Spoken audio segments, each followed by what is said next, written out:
Chartered accountant Manoj মালহোটের বাড়িতে হানা দেয় ইডি এবং কেন্দ্রীয় এজেন্সির সূত্রে দাবি অনুব্রত মণ্ডলের চার্টার্ড অ্যাকাউন্টেন্ট মনীষ কোঠারি চার্টার্ড ফার্মের সঙ্গে যুক্ত ছিলেন মনোজ।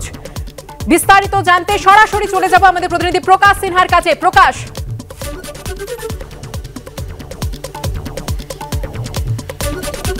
দেখো, ইডি আধিকারিকরা জানাচ্ছেন যে মনোজ মাহনত, তোমার মনে থাকবে 31শে অক্টোবর তার বাড়িতেও কিন্তু তল্লাশি অভিযান চালানো হয়েছিল। ইডি আধিকারিকরা যেটা দাবি করছেন বা ইডি সূত্র মারফত আমরা খবর পাচ্ছি।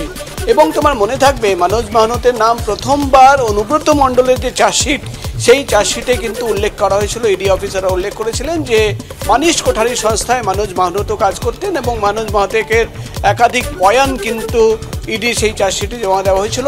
ইডি তরফে যেটা দাবি করা হচ্ছে যে অক্টোবর মাসের 31 তারিখে যে তল্লাশি অভিযান চালানো হয়, সেখান থেকে যে ডকুমেন্ট তারা সিজ করেন, যে নথি বাজেয়াপ্ত করা হয়েছিল, সেখানেই কিন্তু এই আজকে যে চার্টার্ড অ্যাকাউন্টেন্টদের বাড়িতে তল্লাশি অভিযান চলছে বা একাধিক কোম্পানিতে তল্লাশি অভিযান চলছে, তাদের কিন্তু সূত্র পাওয়া যায় এবং সেই সূত্র ধরেই কিভাবে কালো টাকা সাদা করা হয়েছে প্রাথমিক নিয়োগ দুর্নীতি, সেটা কিন্তু তদন্ত আজকে সকাল থেকে করছেন ইডির অফিসাররা। তোমাকে দেখাবো, সামনে যে বাড়ি দেখতে পাচ্ছ আবাসন, সেই আবাসনের 3 তলায় চার্টার্ড অ্যাকাউন্টেন্ট প্রভু দয়াল রান্ডার, তার কিন্তু ফ্ল্যাট রয়েছে এবং সেখানে প্রায় 5 ঘন্টা হয়ে গেছে ইডি অফিসাররা তারা রয়েছেন, তল্লাশি অভিযান চলছে। এবং যেটা ইডি তরফে আমরা জানতে পারছি, ইডি সূত্র মারফত জানতে পারছি যে একাধিক নথি খতিয়ে দেখা হচ্ছে, মূলত কিভাবে টাকা সেল। তুমি আমাদের সঙ্গে থাকো, যেমনটা আমাদের প্রতিনিধি জানাচ্ছিলেন যে মনোজ মালহোটের নাম উঠে আসে 23 নম্বরে মনোজ মালহোটের।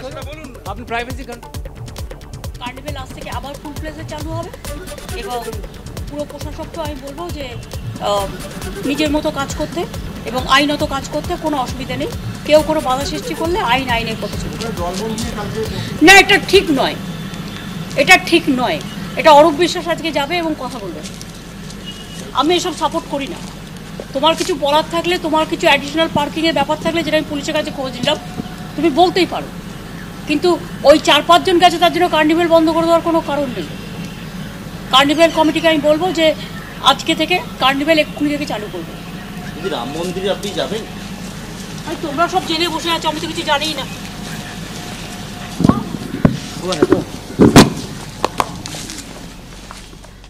যে খবরে এর আগে আমাদের নজর ছিল, প্রাথমিক নিয়োগ দুর্নীতি মামলার তদন্তে ইডির স্ক্যানারে চার্টার্ড অ্যাকাউন্টেন্ট এবং একাধিক ভুয়ো কোম্পানি এবং সকাল থেকেই কলকাতার 10টি জায়গায় একযোগে তল্লাশি চলছে। আমাদের প্রতিনিধি সঞ্চয় মিত্র গণেশচন্দ্র অ্যাভিনিউ থেকে রয়েছেন, সরাসরি সঞ্চয়নের কাছে চলে যাব। সঞ্চয়ন, যে চার্টার্ড অ্যাকাউন্টেন্টের নাম উঠে আসছে, যার নাম প্রভু দয়াল রান্ডার, তার বাড়ি যেমন নারকেলডাঙ্গায় রয়েছে, তারই কিন্তু একটি অফিস রয়েছে এই গণেশচন্দ্র অ্যাভিনিউর ইম্পেরিয়াল হাউসে। সেখানে সকাল 9টা থেকে তল্লাশি অভিযান চলছে, কি জানতে পারছো?